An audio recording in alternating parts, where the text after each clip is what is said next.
कबीरदास कहते हैं, निंदक नेरे राखिए आंगन कुटी छवाए, बिन साबुन पानी के मन करे निर्मल स्वभाव। अगर आप कोई बुराई करता है तो देखो मेरे में कमी क्या है, मेरी बुराई क्यों कर रहा है, अपनी कमी को सुधारना चाहिए। और कमी अपनी नहीं है फिर भी बुराई कर रहा है तो समझो वो मानसिक रोगी है। दुनिया में बहुत लोग मानसिक रोगी हैं, उनके मुंह नहीं लगना चाहिए। इंसान को दूसरे चेहरा दिखाई पड़ता है, अपना चेहरा दिखाई नहीं पड़ता है। दूसरी गलती दिखाई पड़ती है, अपनी गलती दिखाई नहीं पड़ती है। इंसान को कभी घमंड नहीं करना चाहिए, क्योंकि पत्थर जब पानी में पड़ता है वो अपने भार से, वजन से डूब जाता है। जो इंसान अहंकार करता है उसका अहंकार ही उसको बर्बाद कर देता है। निर्दोष को जिसने सताया उसका तीनों गया, तेज बल और वंश। अपनी आँखन देख लो चले गए रावण कौरव और कंस। आज के इंसान को मैं देखता हूँ जिनके औकात कुछ भी नहीं है, लेकिन उनके भीतर इतना अहंकार भरा है जैसे वो बहुत कुछ कर सकते हों, बड़ी बड़ी बातें करते हैं तथा उनके पास कुछ भी नहीं है, सीना फुला के चलते हैं कि हम बहुत कुछ कर सकते हैं। ऐसे आदमी निर्धन रहते हैं, और अगर उनके पास कुछ हो जाए तो धरती पर किसी को रहने नहीं देंगे। इसके अलावा मैंने बहुत से रईस आदमी देखे, उनके अंदर तनिक भी अहंकार नहीं है। बोलते हैं तो ऐसा लगता है जैसे मुंह से शहद टपक रहा हो। जो जितना पेड़ जो है फल से लदा होता है उतना झुक जाता है। तो जो अच्छा इंसान, ज्ञानवान इंसान होता है, वो कितना भी बड़ा हो जाए उसके भीतर कभी अहंकार नहीं आता है। जो सज्जन पुरुष हो जाएं वो कितने भी बड़े हो जाएं, लेकिन उनके भीतर अहंकार छू नहीं सकता है। इंसान के पास शरीर में बल हमेशा नहीं रहता है, हमेशा जवानी बराबर नहीं रहती है, शरीर में ताकत हमेशा एक जैसी नहीं रहती है, परिवार एक जैसा हमेशा कभी नहीं रहता है। कहते हैं क्यों करता है मेरा मेरा, या कुछ नहीं भैया तेरा, एक दिन मरघट में होगा तेरा डेरा। इस संसार में इंसान का झूठ, अहंकार झूठा है। ही है, अहंकार झूठा है। एक बार की बात है कि जो है वेद व्यास के पुत्र सुखदेव मुनि थे। तो सुखदेव अपने पिता से पूछते हैं कि हमें ऐसा क्या ज्ञान दीजिए जाके जिसको जानने के बाद कुछ जानना बाकी न रह जाए। तो व्यास ने सोचा मेरा पुत्र है, मुझसे समझेगा नहीं। उन्होंने कहा ऐसा है, तुम जाओ राजा जनक के पास जाओ, वो ज्ञानी इंसान है, आपको ज्ञान देंगे वो। तो सुखदेव मुनि जो है जाते हैं, राजा जनक के यहाँ जाते हैं। तो द्वारपाल होता है, तो द्वारपाल से बोलते हैं हमें जो है राजा पास जाना है, अपनी जिज्ञासा कुछ पूछनी हमको है। तो द्वारपाल बोलता है पहले मेरे प्रश्न उत्तर दीजिए, उसके बाद आप जाइएगा। मुनि ने बोला कि बोले क्या पूछना है। तो द्वारपाल बोलता है ऐसा कौन सा जीव है, न चलता है, न उड़ता है, न खाता है, न पीता है, न सोता, न जागता है, वो कौन सा जीव है। सुखदेव ज्ञानी पुरुष थे ही, उनका वो अंडा हुआ है। अंडा होता है, न चलता है, न खाता है, न पीता है, न सोता, न जागता है, लेकिन जीव है। द्वारपाल ने कहा सही उत्तर दिया, अंदर जा सकते हैं आप। हैं अंदर गए, एक द्वारपाल और मिला, द्वारपाल मिला। बोले आप कहाँ से जा रहे हैं। कहे मैं राजा जनक पर जा रहा हूँ, मिलना है, मेरा कुछ प्रश्न है उससे पूछना चाहता हूँ, कुछ मेरी जिज्ञासा है मेरी। वो कहता आप यहीं ठहरो, मैं उनसे बात करके भी आता हूँ। वो द्वारपाल जाता है, जनक पर जाता है और कहता है महाराज सुखदेव मुनि आए हैं, व्यास के पुत्र हैं, आपसे कुछ ज्ञान प्राप्त करना चाहते हैं। जनक ने कहा ऐसा है, पहले परीक्षा तो ले लें योग्य है भी कि नहीं। एक उन्होंने कहा द्वारपाल से कहा एक काम करो, उसको ले जाओ महल किनारे खड़ा कर दो, और ऊपर से एक डलिया कूड़ा करकट डग सारा फेंक दो उसके। देखो करता क्या, कहता क्या, मुझे तब बताओ, तब मैं फैसला करूंगा ज्ञान दूं या नहीं, योग्य है या नहीं है।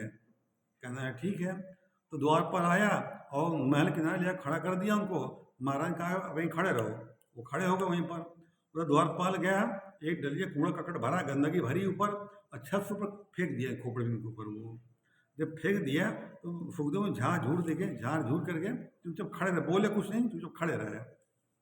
तो द्वारपाल बोल गया महाराज हमने कूड़ा फेंक दिया, ये कुछ बोले नहीं, चुपचाप झाड़ झूर के खड़े हो गए हैं। जनक ने कहा तो फिर योग्य है। जब इतना सह गया तो योग्य है, बुलाओ मेरे पास। तो आया सुखदेव मुनि आए जनक के पास, जनक को प्रणाम किया। जनक ने बोला क्या हमसे क्या चाहते हो, हमसे कौन सा ज्ञान चाहते हो? तो सुखदेव मुनि ने कहा मुझे वह ज्ञान दीजिए जिसको जानने के बाद कुछ जानना बाकी न रह जाए। तो उन्होंने जनक ने कहा वह ज्ञान है। तुम्हें अगर लोहे ज्ञान हो जा रहा है कि लोहा है, जितने बने पदार्थ दुनिया में लोहे बने हुए हैं, लेकिन लोहे के सिवा कुछ नहीं उसके भीतर, एक लोहा ही है। तुम्हें सोने ज्ञान हो जाए कि सोना है। सोने के बने जितने पदार्थ हैं, वो चाहे हाथ का कड़ा हो, अंगूठी हो, मंगलसूत्र, कुछ भी हो, वो इस सोने से कुछ नहीं है। रूप रंग अलग अलग उनका है, लेकिन वास्तव में तत्व तो एक ही है। तो वह मिट्टी ज्ञान हो जाए मिट्टी है, मिट्टी जितने बने पदार्थ हैं सब मिट्टी से कुछ उसमें नहीं है। इसी तरह तुम्हें जो अपना ज्ञान हो जाए कि मुझ में है वो सब में है, तो भेद नहीं रह जाता वो है। सुखदेव ने सुना तो तृप्ति हुई, ज्ञान मिला उनको, आत्मा तृप्ति उनकी हो गई।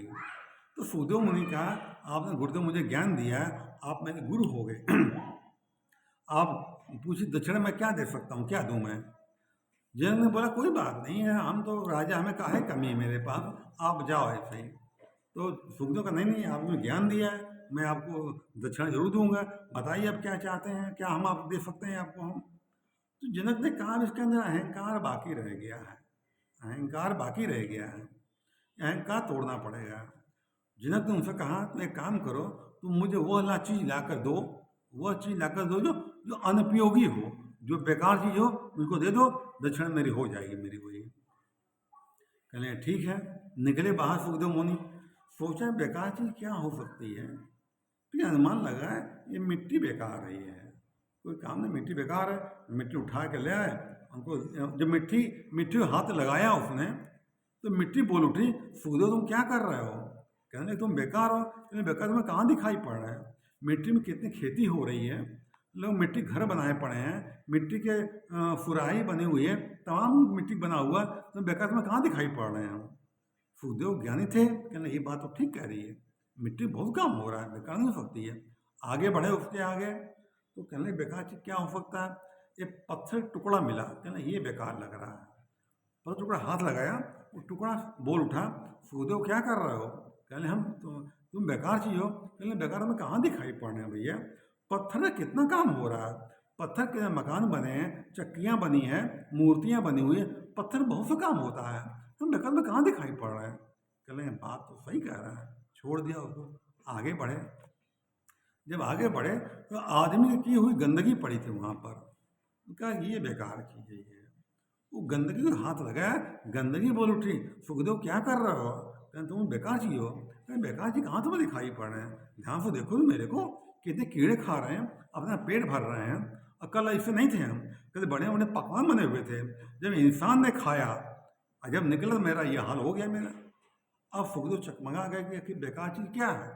वो गंदगी से पूछा कि आखिर बेकार चीज क्या है? वो गंदगी ने कहा बेकार चीज इंसान का अहंकार है। दुनिया में परमात्मा सब कुछ बनाया, अहंकार सिर्फ इंसान बनाया हुआ, अहंकार परमात्मा नहीं बनाया, इंसान अहंकार बनाया है, इंसान अहंकार बनाया है।